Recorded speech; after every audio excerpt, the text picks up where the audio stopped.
The renowned astrologer Bernadette Brady is both professional stargazer and academic. She has an MA in Cultural Astronomy and Astrology gained at Bath University in the UK, and in 2006 was formally recognised with the Charles Harvey Award for Exceptional Service to Astrology. Her book titles include Predictive Astrology, The Eagle and the Lark, Star and Planet Combinations, and Astrology, A Place in Chaos. Finally, there's Brady's book of Fixed Stars, a pioneering work into an often neglected area of astrology, and we'll be covering this subject in some detail later on. Anyway, welcome Bernadette Brady to our Raphael'S Astrology interview. It's lovely to talk to you. And to you too, James. How are you? I'm good, thank you. Yes, right. Could you perhaps begin by telling us a few things about yourself and your work in astrology at present? Yes. It's a hard question, isn't it, to sort of summarise things in your head. I sort of first got interested in astrology in the mid-70s, so that's aging me considerably. By 1980 or so, I had given up my work as a bacteriologist and had become a professional astrologer. This was in Australia. And then proceeded to work as a professional astrologer, teaching and consulting, right through really until 2002 when we moved to England. And in that period, because I was doing a lot of teaching of astrology, and so I sort of wrote my first book on predictive astrology. Yeah. And then in the 1990s, I became very interested in the fixed stars, and wrote my first book on that, on the fixed stars in the 1990s. So yeah, and then from 2002 moved here to the UK, which is now where I live, and I moved here to actually get involved with the MA in Cultural Astronomy and Astrology. That was at Bath University at that time. Yeah. And sort of did that, and it helped. It shaped, changed, but added. It didn't actually remove anything from my astrology. It just sort of added a whole lot more, you could say. And then from the MA, which I finished in 2005, I then moved into doing a PhD, which I've now finished, and that was on fate in contemporary astrology, the style of fate within astrology now, which is quite diverse, obviously. Yeah. And so, and now I still work as a professional astrologer. I think I'll always work as a professional astrologer. One does, doesn't one? Yeah.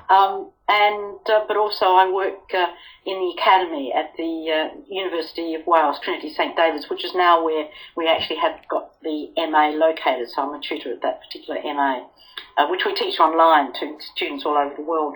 So yeah, that's who I am, where I'm at the moment. That's what I do.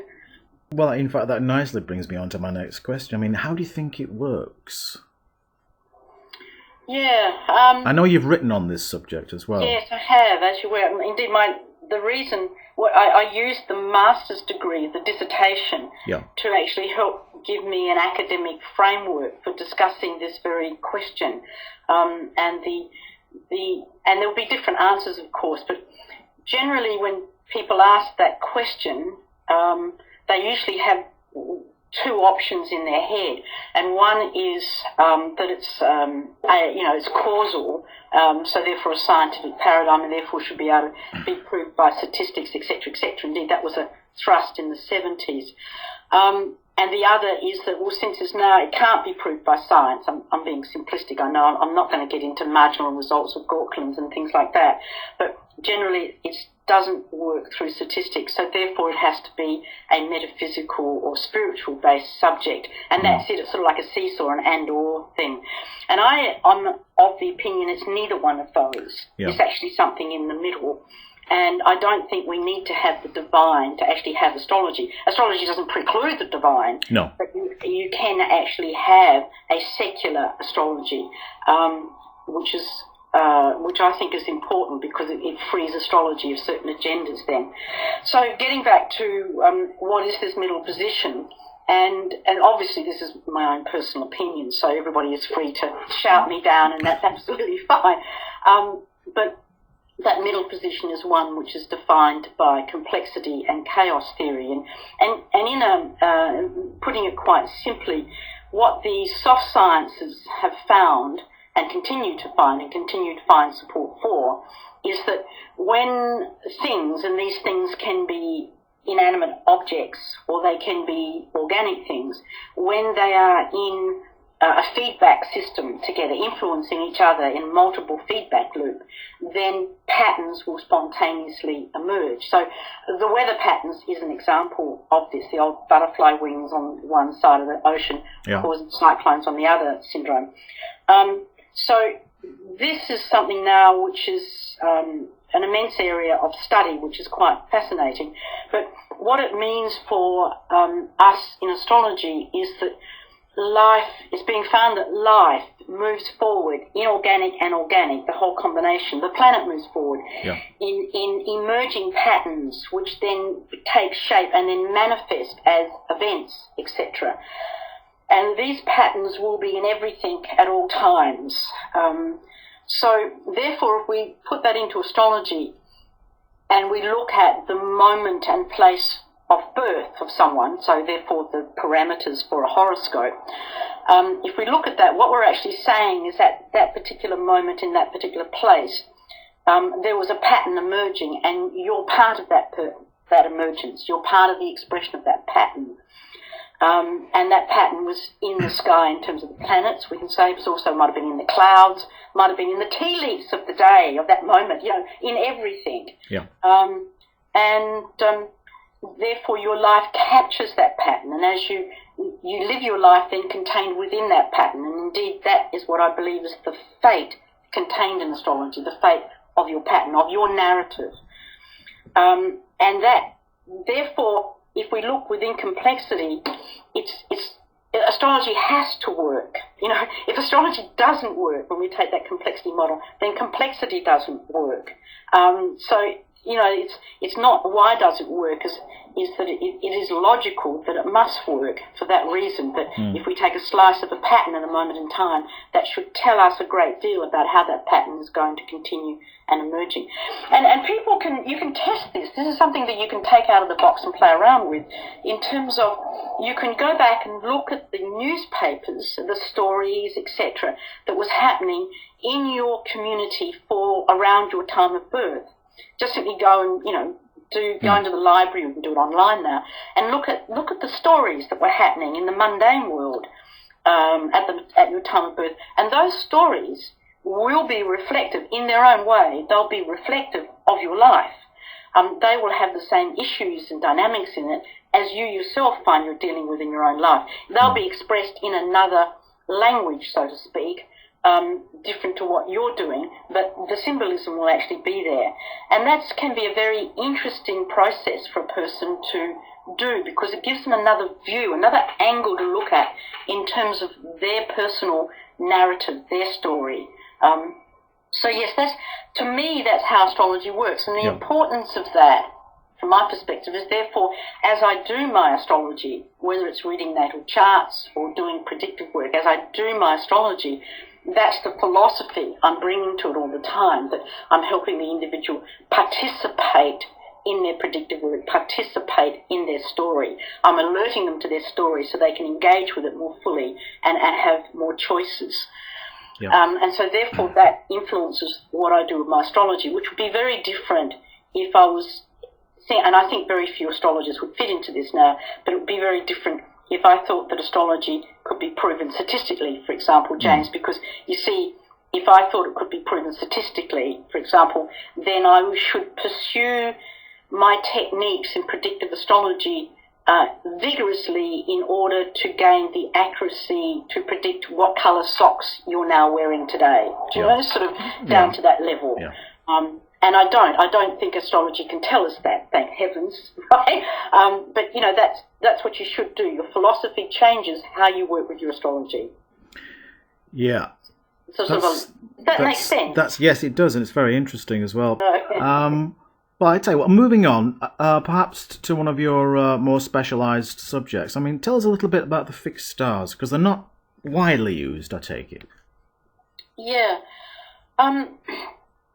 Yes, the fixed stars, the first thing, I think maybe if I just share with you a little bit of how I got into them, because that journey, in a sense, shows my orientation. But I became an astrologer in Australia, and we have fantastic night skies. The wonderful starry skies. We've got the southern skies and less rain, right? So more ability to, unfortunately, less rain, and more ability to see the stars. So, and also you have a lot of outdoor events at night because the weather was warmer.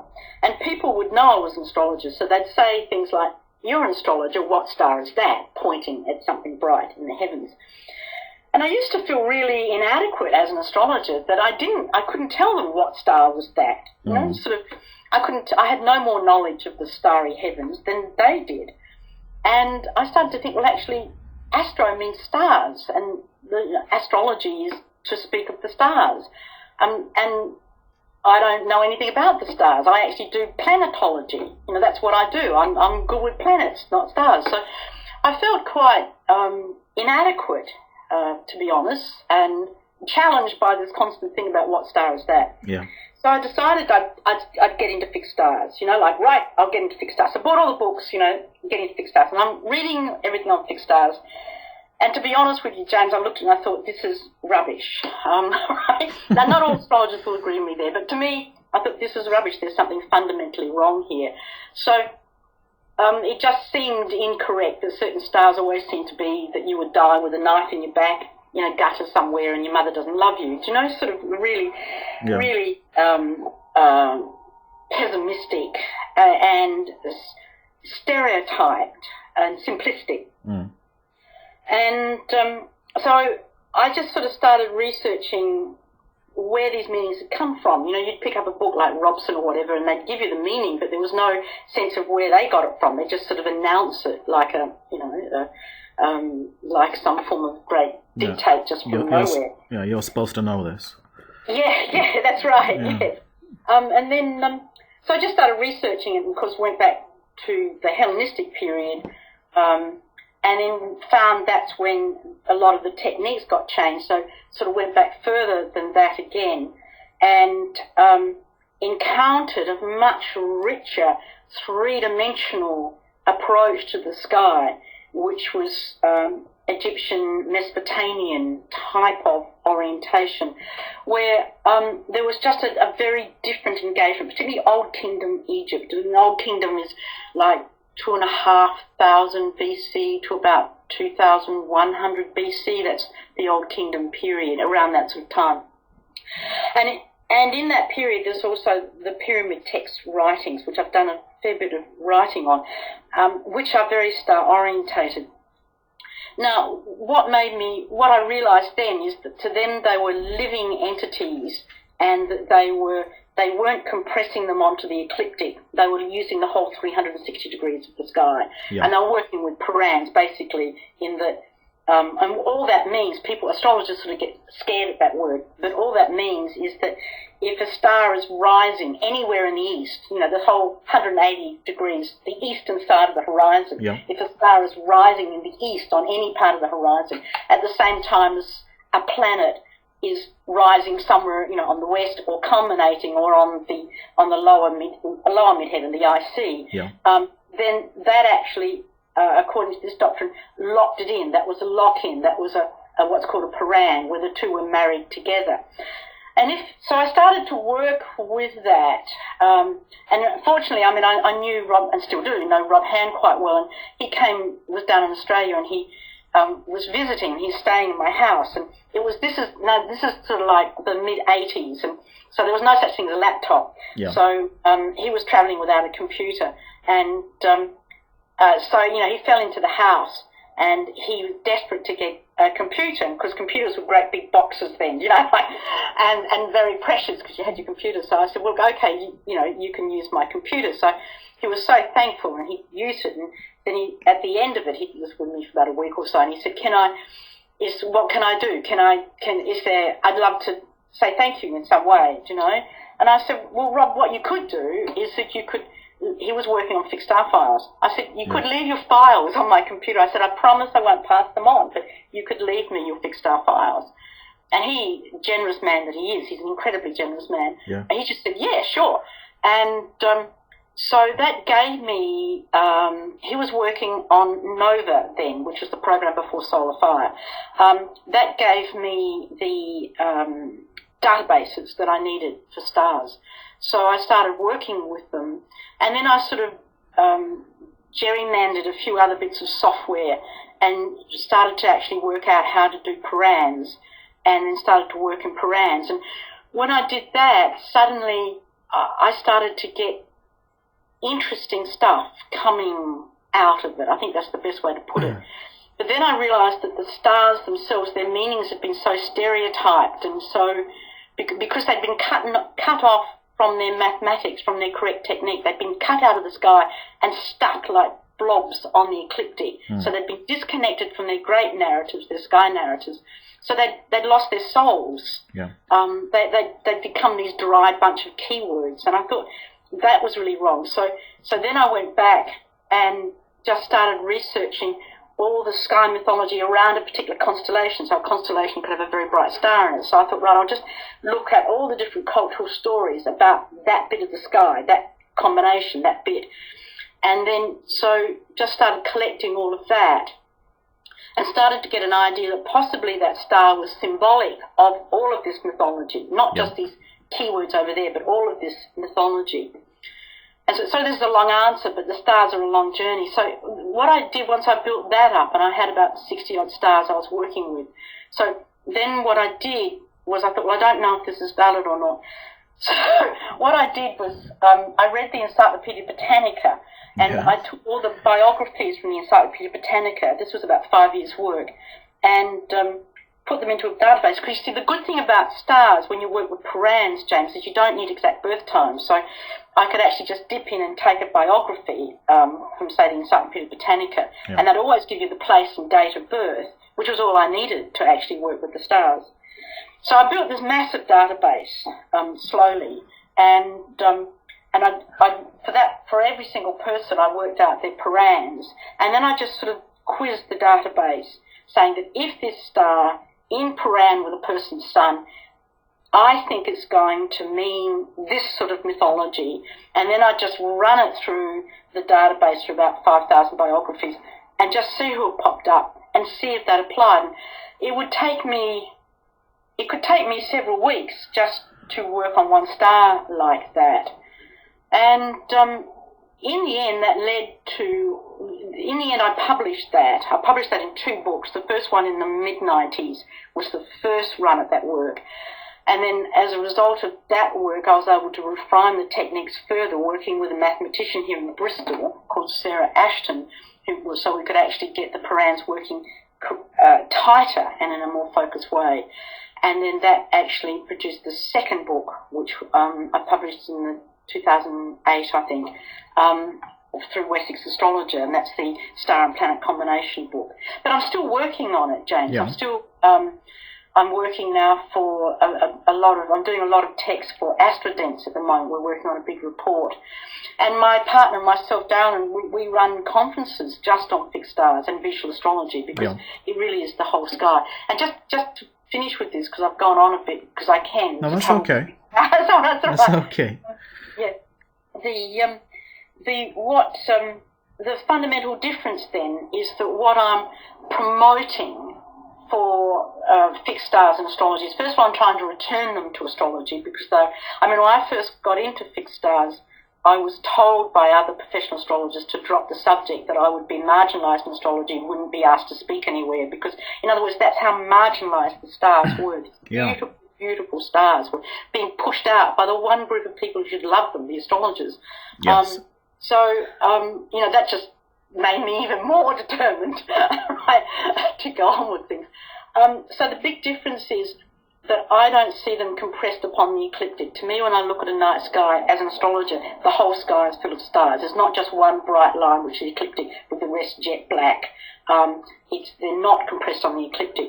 And the important thing, and this is, I can feel myself pulling a soapbox out now, but the important thing is that when I do believe, I believe we live in an ensouled cosmos, and these stars are we've put thousands and thousands and thousands of years of our mythology and story onto them. They're our blackboard that contains our stories. And so we have ensouled them. We can look at it that way. But if we cut them out of their constellations and project them onto the ecliptic and say that our goal is, 9 degrees of Taurus or whatever the case may be, then what we're doing is we're forcing those stars, which are suns in their own right, forcing those stars to actually only talk to us if they talk through our sun, because our sun defines our ecliptic. Yeah. So if they talk to us via the language of our sun. Now, to me, that it feels like a form of stellar racism. Yeah. We are refusing, if we do it that way, then we're not letting their voices be heard in their culture, in their constellations, in their way. So the planets belong to the family of the sun, so they should be projected onto the ecliptic. Some of them hang onto the ecliptic, others they're above or below it, and we project them onto the ecliptic to put them into a horoscope. They belong to the tribe of the sun, and therefore that's logical. But the stars do not belong to the tribe of the sun, and if we force them to speak the language of the sun, and we only hear them that way, then we get this stereotype dry silliness. Whereas if we let them speak to us from their own place, they become very, very rich and very dynamic and very powerful astrologically. So you can see I'm quite passionate about it. But I do get very upset when people come up and say, something's on my Venus. And I say, well, actually, no, it's not. It's miles away from your Venus. It's up near the North Pole. It's got its own story. Don't force it that way. So that's the big difference between all of my fixed star work and the fixed star work that's come before me. But I should say the fixed star work before Ptolemy was the way that I'm doing it. So what I'm putting forward is not new. It's just very old. So it's not me creating a new technique. It's just going back to a pre-Hellenistic technique and using that to restore the stars back to astrology. Now, the difficulty is, because working with params, you can't just look them up in a book. You can't look up to see what, James, you can't pick up an astrology book to look at what stars you have with what planets. You actually need to do all the mathematics. You need a computer program to do it. So if listeners are listening to that, if they go to the Starlight website, and I can email you the link, they'll get them for free. We've been running a free service for about 10 years. Right. People email it through, and we create them by hand and send them back. So, and I'll give you that link later on, so people can get that information if they want to. How important is it to use an ephemeris these days, given that there are computer programs everywhere around us? Yeah. That's a good question. I mean, I started doing astrology BC before computers, and so I was sort of, grew up in astrology with my 100-year ephemeris, the sort of Nicholsons or whatever, clutched beside me, and it was essential for all client work. And then in truth, with the computer coming in now, that's put on the bookcase, and I don't use that ephemeris. However, having said that, there are two types of ephemeris, which I think is important. There is the one that is the 100 years, the client-based one, which is now probably not even available now. They probably don't even print them anymore because the computer has totally taken over from that. But then there's the more portable sort, which brings us to Raphael's Ephemeris. But I know you can get apps on your iPhone or smartphone that actually has an ephemeris on them, and I've got those on my phone. Of course, we all have these things, But it's hard to pull out your iPhone and then scribble with a pencil on it. Right? Yeah. Yes.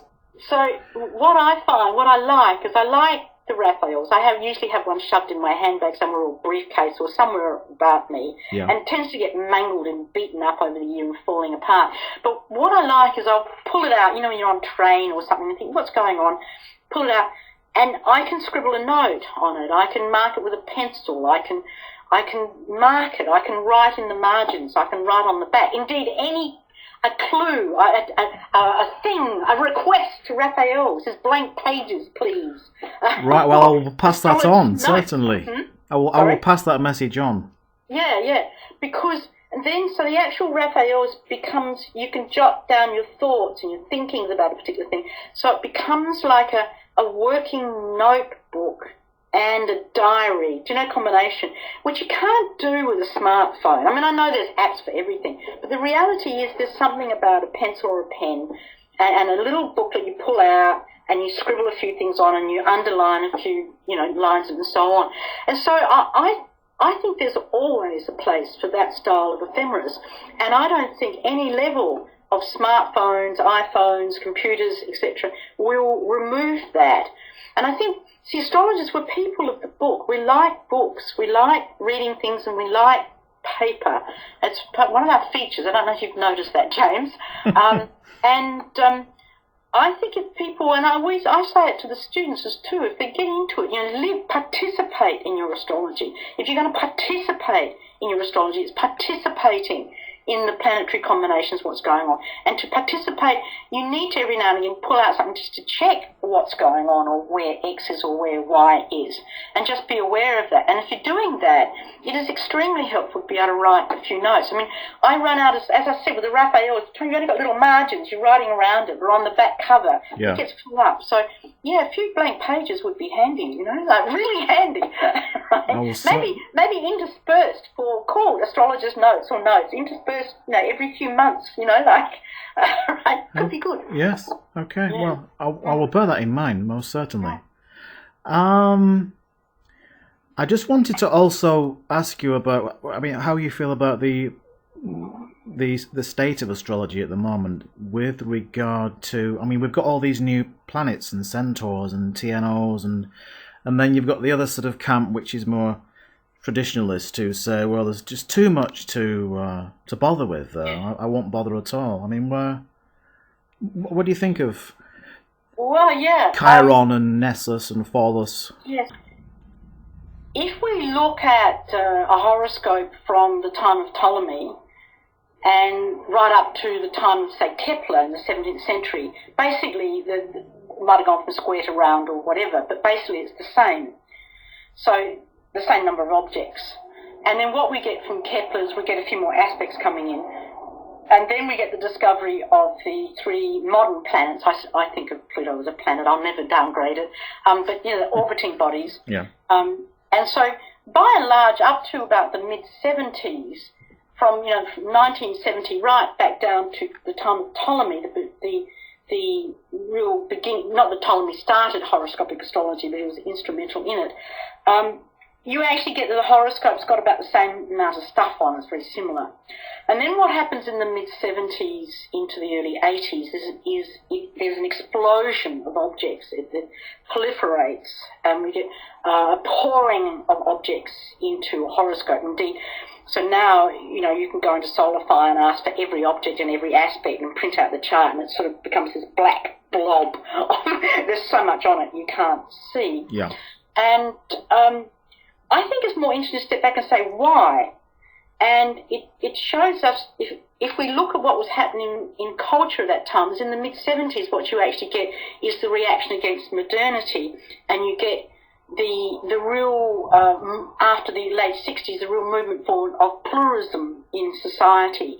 So we actually get a sense now that more is better than less. So modernity wants less, like one great unified field theory, for example, is a statement coming out of modernity, where, one nation, one people, that's a modernity type statement. Whereas now we've got, the sense of a nation which contains many people and many languages and great diversities and things going. Now, my point for going into this ramble is that the proliferation of objects within a horoscope that's happened since the early 80s, I'll say, therefore tells us that astrology is culturally sensitive, that it's responding to culture, and that astrologers will change astrology as the culture changes. And indeed, if you look at astrology every 30, 40 years or so, if you go back through the literature, and the literature's there to go back through, it's all there, if you do that, then you see astrology does reinvent itself every 30 or 40 years or so. Maybe it's every 20 years, but it reinvents itself. Yeah. And there are certain things that stay consistent, like the planets, etc. And then we get these other things coming up and down on them.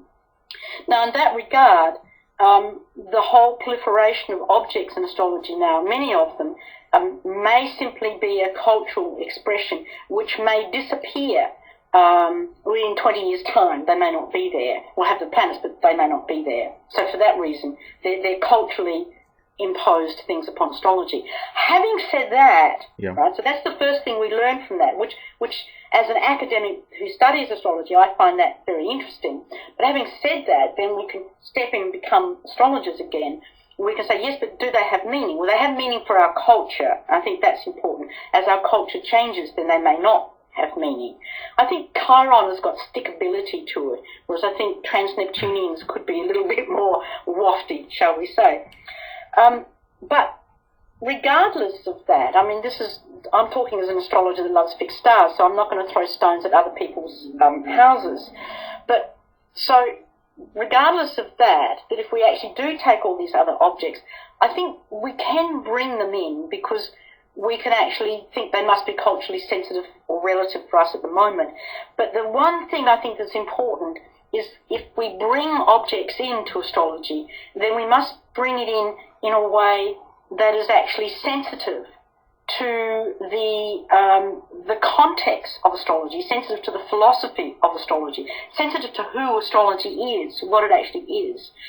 So the reason I point this out is that I get quite frustrated. I mean, to me it seems crazy when people will bring in a new object and then they'll assign it rulership, displacing, 2,000 years of thinking, maybe even 3,000 years of thinking, just because they want that to rule something, without even understanding what rulership really is and what it means. So it's when people bring in objects and they don't think them out deeply, they don't explore the context they're putting them into in astrology and just drop them in as willy-nilly. Whereas when we get something that is thought out, and I like to think the fixed stars are, and I think Chiron is now being well thought out, that it is finding a place within the ancient narrative of astrology, within the broad philosophical framework, so that it comes in and adds to it without having to displace or overrule or dismiss some ancient doctrine, to make space for this new one. And that's the thing I think we should be important about. And let the culture impact upon astrology. That's important. That makes astrology robust. That's why you can't kill astrology. It's very culturally robust for that reason. Let that happen. That's part of its natural flow. Astrology is like a river that runs through our culture. Let that happen. But as we bring things to it, have a respect for the river that's actually there. Have a respect for what you're adding to and try and fit it in rather than squash it on top. Does that make sense, James? Yes, it does. It does. Certainly does indeed. Yeah. Anyway, we're out of time, unfortunately. And I'd like to thank you, Bernadette Brady, you're welcome. From the bottom of my heart, for sharing your knowledge with us here. You're welcome, James. You're welcome. And thank you very much. The whole process. Okay.